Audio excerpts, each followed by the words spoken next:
సాగినంతకాలం నా అంత వాడు లేడంటారు. సాగకపోతే ఊరిక చతికిల పడిపోతారు. ఇది కుప్పం నియోజకవర్గం విషయంలో ఉమ్మడి చిత్తూరు జిల్లా అగ్రనేతలకు సరిగ్గా సరిపోయే నానుడి. కుప్పంలో వైసీపీ నేతలు అధికారంలో ఉన్నప్పుడు మామూలు హడావిడి చేయలేదు. చంద్రబాబు అడ్డుకున్నారు. స్థానిక సంస్థల ఎన్నికల్లో సామధాన భేద దండోపాయాలు వాడారు. కుప్పంలో పొడుస్తాం, చంద్రబాబును ఇంటికి పంపుతామన్న నేతలంతా చివరకు అధికారం కోల్పోయిన తర్వాత ఇంటికి పరిమితమయ్యారు. ఇక జిల్లా అగ్రనేతలైతే మాకేం సంబంధం లేదన్నట్లు వ్యవహరిస్తుండటంతో కుప్పంలో వైసీపీ పరిస్థితి అనామకంగా తయారైందట. కుప్పం నియోజకవర్గం అంటే చంద్రబాబు నాయుడు, బాబంటే కుప్పం. ఆ విధంగా 40 సంవత్సరాల నుంచి ఆయన రాజకీయ వ్యక్తిగత జీవితం పెనవేసుకుపోయింది. కుప్పంలో ప్రతి పల్లెలో కూడా ఆయన స్వంత మనుషులుంటారు. వారిని పేరు పెట్టి పలకరిస్తారు. తాను చేపట్టబోయే అభివృద్ధి కార్యక్రమాలను కూడా కుప్పంలో పైలట్ ప్రాజెక్టుగా ప్రారంభించి తరువాత రాష్ట్రమంతా అమలు చేయటం ఆనవాయితీగా పెట్టుకున్నారు బాబు. గతంలో డ్రిప్ ఇరిగేషన్, ఇప్పుడు సోలార్ పవర్, వీటన్నింటినీ చంద్రబాబు ప్రారంభించింది కుప్పంలోనే. అలాంటి కుప్పంలో మాజీ ముఖ్యమంత్రిగా ఉన్నప్పుడు చంద్రబాబు నాయుడుకి గత 5 సంవత్సరాలు చుక్కలు చూపించారు వైసీపీ నేతలు. ముఖ్యంగా మాజీ మంత్రి పెద్దిరెడ్డి రామచంద్రారెడ్డి, ఆయన కుమారుడు మిథున్ రెడ్డితో పాటు మాజీ ఎంపీ రెడ్డప్పతో పాటు స్థానిక నేతలు ఆయనపై ఇష్టానుసారం నోరు పారేసుకున్నారు. ఒక వైసీపీ నాయకుడైతే ఏకంగా చంద్రబాబును బాంబులు పెట్టి లేపుతానని వార్నింగ్లిచ్చారు. మాజీ ఎంపీ రెడ్డప్ప అయితే తమ నాయకుడు పెద్దిరెడ్డిని విమర్శిస్తే అంతు చూస్తానంటూ బహిరంగ వేదికపై బూతులు తిట్టి కలకలం రేపాడు. ఇక మాజీ డిప్యూటీ సీఎం నారాయణస్వామి అదే పనిలో ఉండేవాడు. చంద్రబాబు కులాన్ని టార్గెట్ చేస్తూ చెలరేగిపోయేవారు. ఇక చోటామోటా నేతలు కూడా కుప్పంలో చంద్రబాబుకి ఫ్యూచర్ లేదన్నట్టు మాట్లాడేవారు. గతంలో జరిగిన స్థానిక సంస్థల ఎన్నికల్లో స్థానిక ప్రజలతో పని లేకుండా ఎన్నికలు ఎలా నిర్వహించొచ్చు వైసీపీ నాయకులు చూపించారన్న ఆరోపణలున్నాయి. బయటి ప్రాంతాల నుంచి ఓటర్లను బస్సుల్లో తెచ్చి ఓటింగ్ చేయించారు. మున్సిపల్ ఎన్నికల్లో అయితే నామినేషన్ల తిరస్కరణ పేరుతో ఏకగ్రీవం చేసుకున్నారు. గెలుస్తారని భావించిన స్థానిక సంస్థల ప్రజా ప్రతినిధుల గృహాల్లో మద్యముంచి కేసులు పెట్టించి జైళ్లలో ఉంచారు. వారి వ్యాపారాలను దెబ్బతీశారు. ఇక కుప్పం సమీపంలోని గ్రానైట్ గనుల్లో అప్పటి వరకు ఉన్న కార్మిక లీజులను లాక్కుని ఇష్టానుసారం గ్రానైట్ తరలించారు. చివరకు చంద్రబాబు కేంద్ర పర్యావరణ శాఖ ద్వారా వాటిని ఆపించాల్సి వచ్చింది. ఆయనే క్వారీలను పరిశీలించారు. ఏకంగా ద్రావిడ యూనివర్సిటీ కాంపౌండ్లో ఉన్న గ్రానైట్ కొండలను తవ్వారు. స్థానికంగా ఉన్న వనరుల దోపిడీ జరిగింది. దీంతో పాటు కులాల వారీగా ఓటర్ల విభజనను తెచ్చే ప్రయత్నం చేశారు.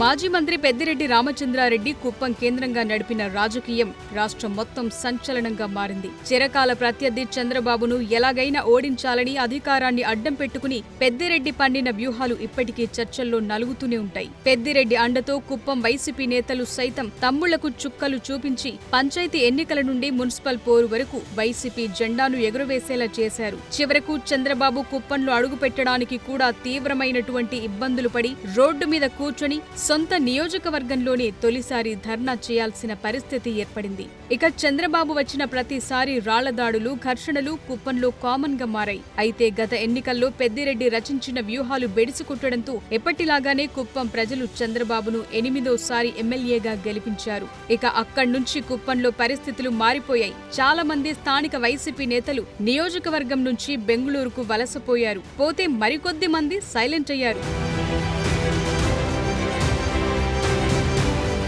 ఇలాంటి పరిస్థితుల్లో తాజాగా మున్సిపల్ చైర్మన్ ఎన్నిక 2 పార్టీలు ప్రతిష్టాత్మకంగా తీసుకున్నాయి. కుప్పం మున్సిపాలిటీలో 25 వార్డులుండగా గత ఎన్నికల్లో 18 వార్డులను గెలుచుకున్న వైసీపీ మున్సిపాలిటీ చైర్మన్ పీఠాన్ని కైవసం చేసుకుని చంద్రబాబుకు ఊహించని షాక్ ఇచ్చింది. 16వ వార్డు అభ్యర్థి అయిన డాక్టర్ సుధీర్ ను చైర్మన్ చేసింది. టీడీపీ కేవలం 6 వార్డులతో సరిపెట్టుకోవాల్సి వచ్చింది. అయితే గతేడాది నవంబర్ 6వ తేదీన జరిగిన మున్సిపల్ కౌన్సిల్ సమావేశంలో చైర్మన్ పదవితో పాటు కౌన్సిలర్ పదవికి కూడా సుధీర్ రాజీనామా చేశారు. దాంతో తిరిగి కుప్పం కౌన్సిల్లో చైర్మన్ ఎన్నిక జరిగింది. పార్టీ మారిన వైసీపీ కౌన్సిలర్లతో కలిపి టీడీపీకి అనుకూలంగా 14 మంది ఓటు వేశారు. దానికి ఎమ్మెల్సీ ఓటు కూడా తోడవడంతో టీడీపీ బలపరిచిన అభ్యర్థికి అనుకూలంగా 15 ఓట్లు నమోదయ్యాయి. వైసీపీ నుంచి కేవలం 8 మంది కౌన్సిలర్లు మాత్రమే ఎన్నికకు హాజరయ్యారు. దాంతో టీడీపీ సునాయాసంగా ఎన్నికల్లో విజయం సాధించింది. కౌన్సిలర్ గా ప్రాతినిధ్యం వహిస్తోన్న వన్నియకుల క్షత్రియ సామాజిక వర్గానికి చెందిన సెల్వరాజును కుప్పం మున్సిపల్ మున్సిపల్ చైర్మన్ గా ఎన్నుకున్నట్లు అధికారులు ప్రకటించారు. అయితే ఎన్నిక ముందు వరకు సై అంటే సై అన్న వైసీపీ నేతలు చివరికొచ్చేసరికి చేతులెత్తేయటంతో నవ్వుల పాలయ్యారు. 4 కౌన్సిలర్లైతే చివరి నిమిషంలో వైసీపీకి షాక్ ఇచ్చి టీడీపీకి జై కొట్టారు. ఇంత రచ్చ జరుగుతుంటే కుప్పంలో చంద్రబాబును ఓడిస్తానని సవాల్ చేసిన పెద్దిరెడ్డి రామచంద్రారెడ్డి మాత్రం కుప్పం మున్సిపల్ చైర్మన్ ఎన్నిక విషయంలో నాకెందుకులే అన్నట్లు వ్యవహరించడం చర్చనీయాంశంగా మారింది. అధికారంలో ఉన్నప్పుడు కుప్పంలో ఎమ్మెల్యేగా చంద్రబాబుని ఓడిస్తామని బీరాలు పలికిన పెద్దిరెడ్డి తరువాత మాత్రం అసలు కుప్పం సెగ్మెంట్ ని పట్టించుకోకపోవటంపై స్థానిక క్యాడర్ గుర్రుగా ఉంది. మిమ్మల్ని నమ్ముకుని మేము రాజకీయం చేస్తే ఇప్పుడు నాకేం సంబంధం లేదు అన్నట్లుగా ఉండిపోవటం ఎంతవరకు కరెక్ట్ అంటూ కుప్పం నేతలు గట్టిగానే ఆయన అనుచరులను ప్రశ్నిస్తున్నారట. ఇక టీడీపీ నేతలైతే మరో అడుగు ముందుకేసి పెద్దిరెడ్డిని బహిరంగంగానే టార్గెట్ చేస్తున్నారు. అధికారంలో ఉన్నప్పుడు పుంగనూరు కంటే కుప్పంలోనే ఎక్కువగా తిరిగిన పెద్దిరెడ్డి ఇప్పుడు ఈ పక్కకు రావటానికి భయపడుతున్నారని తెలుగు తమ్ముళ్లు ఎద్దేవా చేస్తున్నారు. అయితే కొద్దిమంది సీనియర్ నేతలు మాత్రం పెద్దిరెడ్డి కుప్పం మున్సిపల్ చైర్మన్ ఎన్నిక సమయంలో బయటకు రాకపోయినా మొత్తం వ్యవహారం గమనించారని, ఎవరి మాటలు ఎలా ఉన్నా కుప్పం వైసీపీ క్యాడర్ మాత్రం మా పెద్దాయన ఎక్కడా అంటూ గట్టిగానే నిలదీస్తున్నారట. మరీ చూడాలి పెద్దిరెడ్డి మళ్లీ కుప్పం రాజకీయాల్లో వేలు పెడతారో లేదో.